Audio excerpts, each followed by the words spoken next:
David. You step to the podium, sir. We now have 15 CRA 4911, the State of Ohio and the City of Parma versus Logan Daniel Sinclair. Mr. Sinclair has been in custody at jail since yesterday evening. He has been in custodial fashion since Saturday the 28th. Mr. Tates has been appointed as public defender to represent him. I'm Judge Spanigal, Logan. You've been charged with the crime of aggravated murder, a felony of the first degree. This is what is called the arraignment. The purpose of the arraignment is to explain to you the charges against you, the penalties you face, and the procedures that you have to follow and the rights that you have. I have given your attorney a copy of the complaint. It is alleged that on Saturday, while in Parma County, Ohio, that you did purposely cause the death of Robert J. Spazic while fleeing immediately after committing the offense of aggravated robbery, this being at the Sunoco gas station at 5385 Thoreau Road. As charged, that is aggravated murder, a felony of the first degree. If you are convicted, you will face a potential fine of $25,000 with no minimum mandatory fine. You will face life imprisonment. There is the possibility, although not noted at this time, that if certain specifications are added to the criminal charge of aggravated murder, you could potentially be subject to the death penalty. That does not exist at this time. That would be a matter for the county prosecutor. You may face additional charges including gun specification or aggravated robbery here, as they have alleged. Those are also matters that may come up later.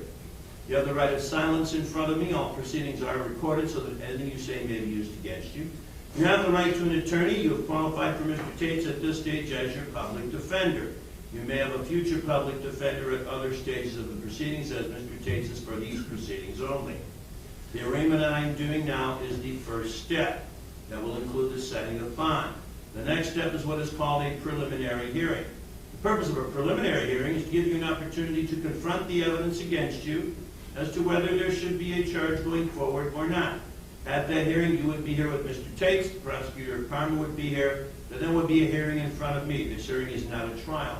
It is not a proceeding to find you guilty or innocent, but in order for the felony to proceed, the prosecutor must show me enough evidence to establish two things of probable cause, or to better explain that two things are probably true. First, probably true that someone caused the death of Mr. Spazic. Second, probably true that you are that person. If I find those two things to be probably true, your case then goes to the common police court for further action. If I did not find those two things to be probably true, I might dismiss the case. It is also subject to direct indictment, where the police at any time can ask the grand jury for an indictment. If the case does go downtown, however it may go downtown, you would go to another arraignment similar to what I'm doing now, and at that arraignment downtown, you would enter a plea of not guilty. You do not say not guilty at this stage. You'll have a new public defender appointed for you. If that case is resolved in some way prior to a trial, fine, but if it is not resolved prior to a trial, it would automatically go to a jury trial, where it's the job of the county prosecutor to prove beyond a reasonable doubt that you are guilty of either aggravated murder or a lesser included offense.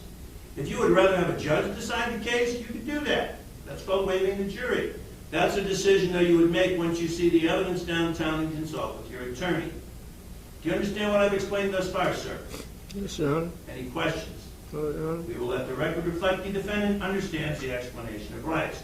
Now, you have discussed the case with Mr. Tates in our lockup.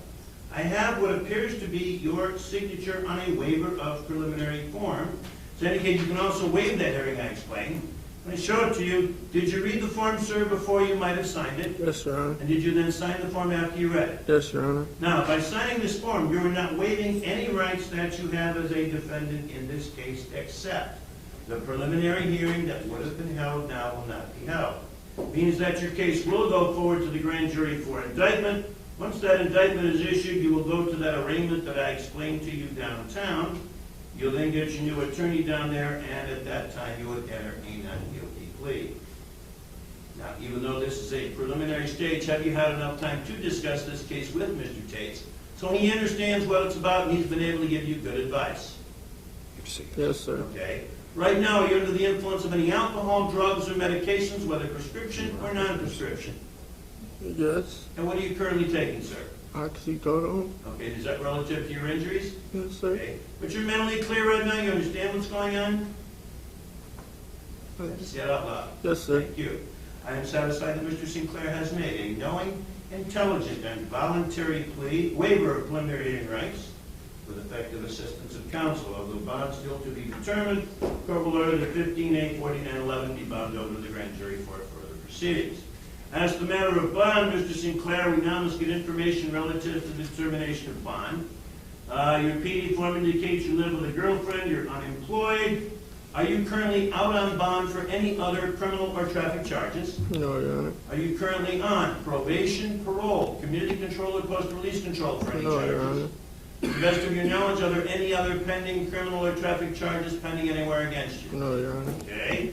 Court notes his record appears to indicate he has no prior common police history in our county. Leads apparently indicates an arrest about a year ago out of Cleveland, but does not show any disposition. Mr. Dovick, does the city wish to be heard as to the matter of bond? We do, Your Honor. The city is asking for a $5 million bond. We believe that the defendant is a flight risk and a threat to the public for the following reasons. He was involved not only in the armed robbery, such as killing of Mr. Spossett, but he also shot at a witness that particular evening, a witness that was giving assistance to Mr. Spossett. And in addition to that, about an hour before, he was involved in and committed another armed robbery in the city of Cleveland. I've had an opportunity to speak with the lead detective on this case, Detective Wells, and accordingly the city has asked for a $5 million bond. Okay. So this other incident, Cleveland's investigating, but they're obviously liaisoning with Wells? They are, that's correct, Okay. Your Honor. All right. Mr. Tate, you may also be heard as to the matter of bond. Your Honor, we're aware, I talked to my client, the seriousness of the charges being brought against him, and the only thing I can say, Your Honor, right now is the lack of any significant criminal record, no felony record for my client.